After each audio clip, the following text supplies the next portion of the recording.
નાની વાતમાં આપણે આજે જય શ્રી ગોપાલ અંક છે 1986 માર્ચ મહિનાનો 15 તારીખનો અંક છે. એમાં એક લેખ લખ્યો છે, વાર્તા પણ છે ને લેખ છે. આખો વાંચશું આપણે. પાના નંબર 9, 10 ને 11. એક સંતને એક શેઠે પ્રશ્ન કર્યો કે ભક્તરાજ, મારું કલ્યાણ થાય એવો રસ્તો મને બતાવો.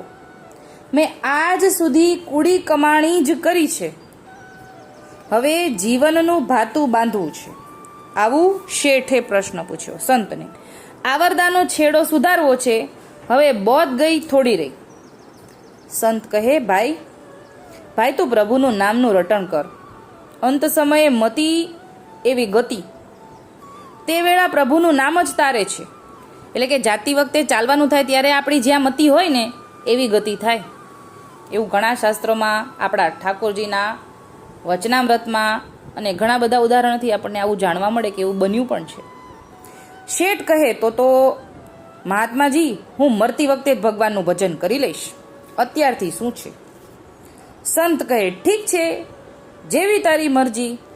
સંત મહાત્માએ આ શેઠની તર્ક બુદ્ધિ પર હસતા હસતા કહ્યું, એટલે કે હસતા હસતા એવો જવાબ દીધો કે ઠીક છે, તારી મરજી. પછી આગળ કાંઈ બોલ્યા નહીં. જો હવે આણે વધારે સમજાવતા પણ નથી, કેમ કે ત્યાં આગળ વ્યર્થ વાણી વિલાસ કરવાનો મતલબ નથી. એને સમજાવવા બેસીએ તો પણ એ સમજે નહીં. એટલે અહીંયા સંત મહાત્માએ વ્યર્થ વાણી વિલાસ ન કરીને કીધું કે જેવી તારી મરજી. થોડી વાર પછી પેલા શેઠ ત્યાંથી ઉઠ્યા અને આગળ ચાલતા થયા અને વિચાર્યું કે હું ક્યારે મરીશ એ તો સંતને પૂછવાનું રહી ગયું. વળી પાછા ફર્યા અને શેઠે સંતને પૂછ્યું, અરે મહારાજ, એ તો કહો કે મારે મરતી વેળાની વેળા ક્યારે છે એ મને કહો, એથી હું તે ઘડીએ ભગવાનનું નામ પુકારું. એટલે કે મને મરવાનો સમય કહી દો તો હું ત્યારે જ ભગવાનનું નામ લઈશ.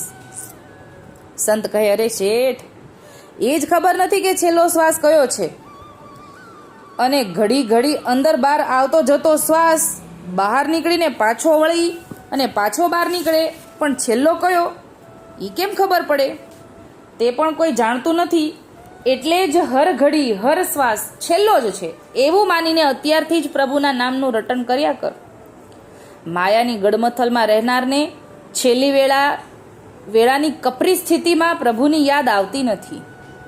એટલે જો નામ લેવાની આદત પડી હોય તો એ છેલ્લે સુધી લઈ શકાય. બાકી મન માયાની અંદર હોય, લૌકિકમાં ફસાયું હોય તો છેલ્લે એમાંથી નીકળી નથી શકતું. પ્રભુના નામના અભ્યાસને તો દરેક વેળાએ પ્રભુના નામ યાદ આવે. અભ્યાસીને તો દરેક વેળાએ પ્રભુનું નામ યાદ આવે. જીવને જેવો અભ્યાસ કરાવેલો હોય એવો જ અનુભવ એની આડે આવે. એટલે કે જીભને આદત તો પાડવી પડશે ને, કે ચાલતી વખતે પણ એ આદતને કારણે ચાલતી વખતે નામ લેવાશે. મન ક્યાં છે? મનને જ્યાં વાળશો ત્યાં વળશે, અને જ્યાં આગળ આદત પડશે ઠાકોરજીના નામની તો એ આદત ચાલતી વખતે પણ છૂટશે. સંતની આટલી વાતમાં તે શેઠ સમજી ગયા અને પ્રભુ ભક્તિમાં આગળ વધ્યા અને કુડી કમાણી છોડી દીધી. એટલે એ તો સમજી ગયા.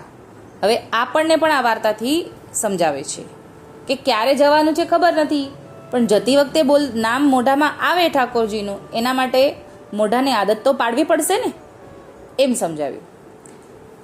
આ મનુષ્ય અવતાર જ એવો મળ્યો છે કે દેવોને દુર્લભ છે. દેવોને જેટલી સમૃદ્ધિ શક્તિ મળી છે એટલી મનુષ્યને તો નથી મળી. મનુષ્ય એટલું જ વધારે તરવાનું સાધન કરી શકે છે. એટલે કે સુખ સમૃદ્ધિ મળી હોય ને તો ઠાકોરજીનું નામ ત્યાં ન લઈ શકાય. એટલે મનુષ્યનો અવતારમાં તો ઠાકોરજીનું નામ પણ લઈ શકીએ છીએ. જ્યારે દેવલોક તો સમૃદ્ધિ અને શક્તિમાં વધારે ડૂબ્યા રહે છે. સંપત્તિ, સત્તા, સમૃદ્ધિ આ બધું પ્રભુજીથી વિમુખ બનાવે છે. ગમે તેટલી ચકોરતા હોય છતાં તેની અસર પડ્યા વિના નથી રહેતી. એટલે કે દેવો કરતાં માનવી પ્રભુ ચરણે અનુરાગ વધારે કેળવી શકે છે. જેટલી વાસના એટલી ગુલામી. જો વાસના જ નથી તો ગુલામી નથી. એટલે કે જેટલું આપણી પાસે વધારે છે, પૈસો, પ્રસિદ્ધિ, પાવર, આ બધું વધારે હોય ને તો એને સંભાળી રાખવામાં આપણું મન સચવાયેલું રહે. પૈસો પણ સાચવી રાખવામાં મન રહે. પછી જ્યાં પ્રસિદ્ધિ મળી હોય એ પ્રસિદ્ધિ ઓછી ન થઈ જાય એમાં મન રહે. અને પાવર હોય, સત્તા હોય તો એ સત્તાને જાળવી રાખવામાં મન રહે, ઓછી ન થઈ જાય એમાં મન રહે. તો પછી ઠાકોરજી પર મન ન જાય, કેમ કે ઓલી વસ્તુ જે છે એને સાચવી રાખવામાં જ મન રહ્યા કરે, એમ સમજાવે છે. એટલે જેટલું ઓછું એટલું ઠાકોરજીનું નામ વધારે લઈ શકાય. જેટલી આ સમૃદ્ધિ, પૈસા બધું ઓછું હોય તો ઠાકોરજીનું નામ વધારે લેવાય. ગુલામી તો ગુલામી નથી, સ્વતંત્રતા છે. જો જીવને જ્ઞાન એવું મળી જાય તો મહાન ઉચ્ચ અને પરમ પદને પહોંચી જાય છે. એટલે કે આપણે ઠાકોરજીના દાસ થયા ને, એ દાસત્વમાં જ સ્વતંત્રતા છે એમ સમજાવે છે. કેમ કે આપણા માટે જે ધણી છે ને એ જ આપણી ચિંતા કરે છે. એટલે આપણે કોઈ જાતની ચિંતા નથી કરવાની, કેમ કે આપણે કોના દાસ છીએ? ઠાકોરજીના દાસ છીએ. એટલે આ વાક્યમાં એમ સમજાવ્યું કે ગુલામી નથી, સ્વતંત્રતા છે. માટે આ અવતારે ભગવત ભક્તોનો સંગ કરીને જીવનનું નાવ ચારિત્ર સંસ્કાર બળે પાર કરીને પ્રભુનું ધામમાં ઉજ્જવળ મુખે જવું એમ જ જીવનની જ એ જ કિંમત છે. તે ઉજ્જવળ મુખ બનાવવાની ઔષધિ સાચા અને પૂરા ભગવત ભક્તો પાસે છે. મળેલા અવતારને સારી રીતે પ્રભુજીના ચરણમાં જઈ જ શકે એ પ્રમાણે પાત્ર બનાવી લેવા માટે પહેલા ભક્તોનો સંગ કરવાની આવશ્યકતા છે. એટલે આપણી પાત્રતા કેળવવા માટે આપણે પેલા ભગવદીનો સંગ કરવો જોઈએ, તો જ આપણી પાત્રતા થાય કે આ નાવ તરી શકે. બાકી નાવ ન તરી શકે એમ સમજાવે છે કે નાવિક હોય તો નાવ તરી શકે ને. બાકી પહેલાં તો નાવ બને પછી નાવિક મળે કે આપણને તારી શકે. પહેલાં આપણી પાત્રતા કેળવવી એવું સમજાવ્યું. આપણે કુડી કમાણી ઘણી કરી, હવે છેડો સુધારવા જો ઈચ્છા ધરાવતા હો તો પ્રભુપદની પ્રાપ્તિ કરવી હોય તો સાચા ભક્તોનો સંગ કરી લેવો. ભગવત ભક્તોની કૃપાનો પાર નથી. જે જીવને ભક્તિનો માર્ગ બતાવે છે અને સંસારની વસ્તુ શું છે એ સમજાવીને કુડી કમાણી કરતા બચાવે છે. એટલે કે ભગવત ભક્તો એટલે કે ઠાકોરજીના ભગવદીઓ આપણને સાચું બતાવે છે. સાચું શું છે, ખોટું શું છે, આપણે ક્યાંથી આવ્યા છીએ અને ક્યાં જવાના છીએ, અને ખોટી માયાજાળમાં વચ્ચે ફસાયેલા છીએ. તેથી સંસારમાં રહેવા છતાંય સુખ દુઃખથી પણ વળી સદાય આનંદમાં રહી શકાય છે. એટલે સંસારમાંથી બહાર નહીં જવાનું, પણ સંસારમાં રહીને સુખ ને દુઃખ અડે પણ નહીં એવા ઉદાહરણો ઠાકોરજી આપણને આજ્ઞા કરી છે ને, કે પાષાણ જેવા બનો, કમળ જેવા બનો, કાદવમાં રહેતો હોય એને અસર ન કરે. એવું અહીંયા સમજાવ્યું કે સંસારમાં રહે છે છતાંય સુખ દુઃખ એને અસર ન કરે.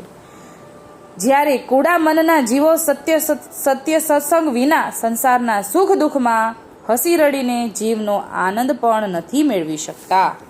માયાની મધલાળમાં ફસાઈને અવતાર પૂરો કરી નાખે છે. જેમ અનેક ખદબદતા કીડાઓ ઉભરાઈને મૃત્યુને થાય છે, તો તેમાં મૃત્યુ માટે કોણ અફસોસ કરે? સજ્જન સે સજ્જન મિલે જ્યુ ચંદન મેં કપૂર, સજ્જન સે દુર્જન મિલે જ્યુ ભાંગ મેં ધંતુર. એવા નુગરા જીવ પોતાના અવતારને સુખ દુઃખના ચક્કરમાં ત્રિવિધ તાપ અને જન્મ મરણના બંધનમાં હંમેશા હડસેલતા હોય છે. કીડાની જેમ ખદબદતા જીવના જન્મ મરણથી કોઈને દ્રાસકો પડતો નથી.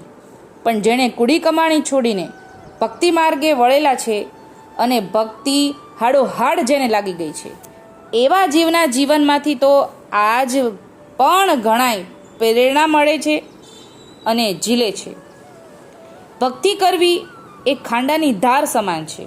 જેમ કોઈ ખાંડાની ધાર ઉપર સ્થિર ઊભો નથી રહી શકતો, તેમ ભક્તિ માર્ગમાં આવતા અનેક અંતરાયોમાં મનને ન ફસવા દેવું એ પણ એટલું જ કઠણ છે. પ્રભુના ભક્તિ કરનારને પ્રભુ કૃપા કરે જ છે. એટલે ભગવત ભક્તનો સત્સંગ કર.